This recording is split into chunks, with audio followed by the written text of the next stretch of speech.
Allah insanı çəkməyəcəyi yüklə yükləməz. Əgər biz uğurdan danışarkən puldan danışacağıqsa, vicdanlı pul qazanmağı uğur elan eləməliyik. Bəli. Vicdansız uğur bir hekayə ola bilməz. Və o pulun özünə belə necə çatmaq mövzusu var ki, bizim bu mövzu haqqında, vicdan mövzusu haqqındakı Bəli. bu məsələyə toxunmuşuq ki, vicdanlı pul qazanmaq və onu vicdanlı da xərcləmək. Qazanmaq bir məsələdir, onu xərcləmək bir məsələdir.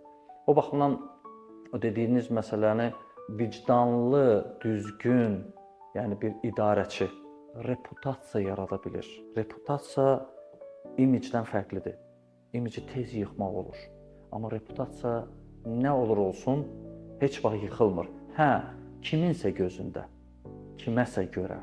Bəzən bunun adını realistik qoyurlar. Reallıq budur ki, adam məsələn filan hərəkətdə vicdanlı hərəkət elədi, amma məsələn ziyana düşdü. Həqiqətdə budur ki, pərdənin arxasında hər bir ziyanda bir xeyir var. Bəlkə də bu ziyan onun üçün qat-qat qabaqdadır. Hə, üzdə biraz fərqlidir. Və belə deyək, pulun əlbəttə ki, pul çox şeydir. Pul yaxşı şeydir.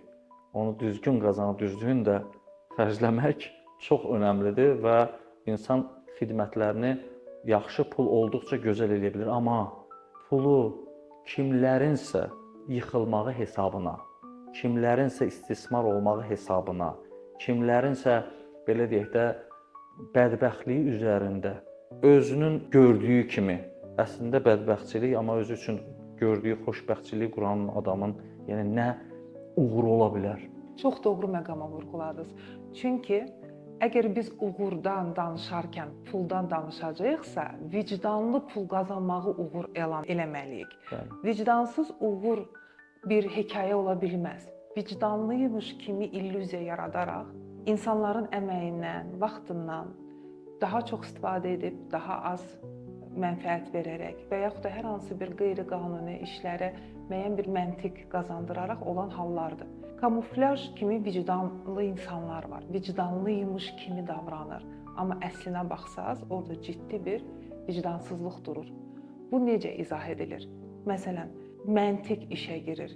Bir çoxlarımızda beynimizdə yaranan bir sistem var. Mən o barədə birazdan daha ətraflı danışaram. Vicdanın bir orqanıdır, böyük bir şəbəkədir və bizim beynimizin ön hissəsində yerləşir. O simulyasiya edir, bizə ağrı verir, bizi qızardır üzümüzü, utanırıqsa, səhv iş görürüksə.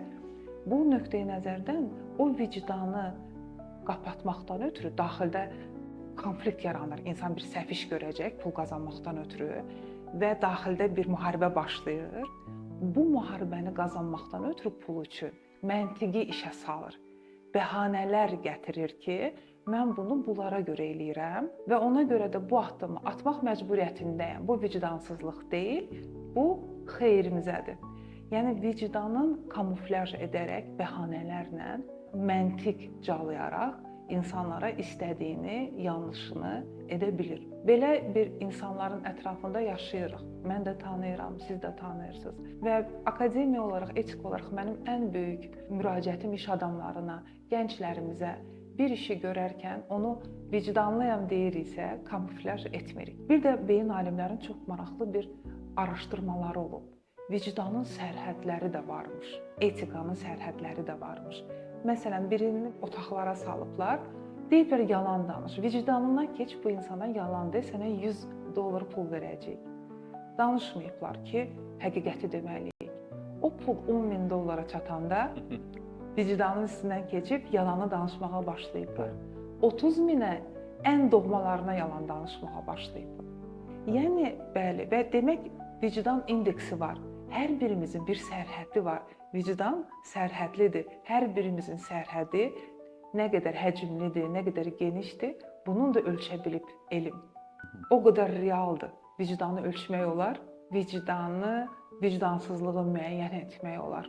Beyin alimləri beyində Adı prefrontal korteksdir, beynimizin ön hissəsidir. Vahidlər qoyurlar ölçmək üçün. Qan dövranını ölçürlər, millisaniyələrə görə reaksiyalarımızı ölçürlər və əgər qan dövranı və bizim reaksiyalarımız millisaniyədə eyni tempi verirsə, bu adam vicdanlıdır, yəni empatdır. Qarşı tərəfə əziyyət versə, özü əziyyət çəkir deyə eləmir. Amma reaksiyalar, qan axını və müəyyən saniyələrdə gecikirsə, bu adam etdiyini heç anlamır və vicdansızlıq eləsə belə başa düşmür ki, vicdansızlıq edir. Bunu bugün laboratoriyalarda artıq vicdanı ölçmək olur. Mən bunu gələcəkdə istəyirəm ki, bizim HR-lar da inkişaf eləsinlər daha dərin və işə götürərkən doğrudan vicdanı ölçmək olur artıq. Bir insanın beyin MRT-sinə qədər sənədləri alaraq onun dövr, qan axınının, beyin qan dövranını yoxlayaraq ona reaksiya, bəzi sualları verə bilərlər.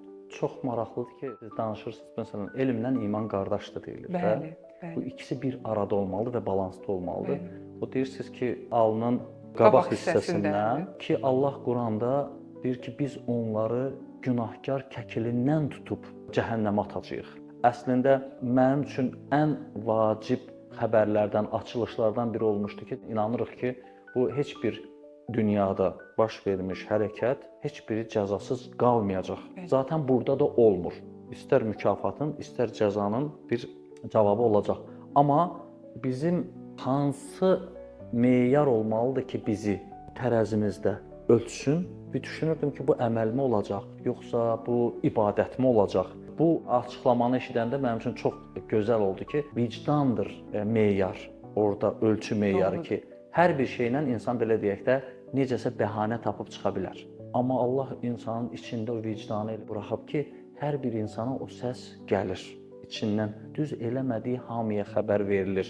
Sadəcə olaraq insan o deyir, Allahın səsini, həqiqətin səsini, yəni vicdan polisinin səsini duymaq üçün gərək içindəki başqa səslərin səsini kəssin.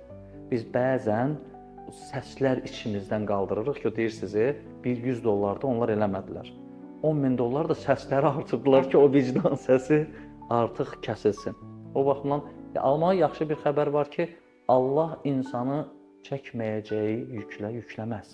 Yəni insan o vaxta qədər imtahan olunur ki, sonra deyə bilməsin ki, mən buna gücüm çatmadı və yaxud da bunu edə bilmədim. O baxımdan vicdan ən gözəl əslində insanı zəlalətə gedən yoldan, zülmətə gedən yoldan işığa apara biləcək həmişə onun səsini duymağımız üçün, istər bu rəhbərlik olsun, istər əməkdaş olduğumuz zaman hər bir insan üçün bu keçərlidir ki, vicdanın səsini, ümumiyyətlə onun səsi həmişə başqa səslərdən daha uca çıxmalıdır.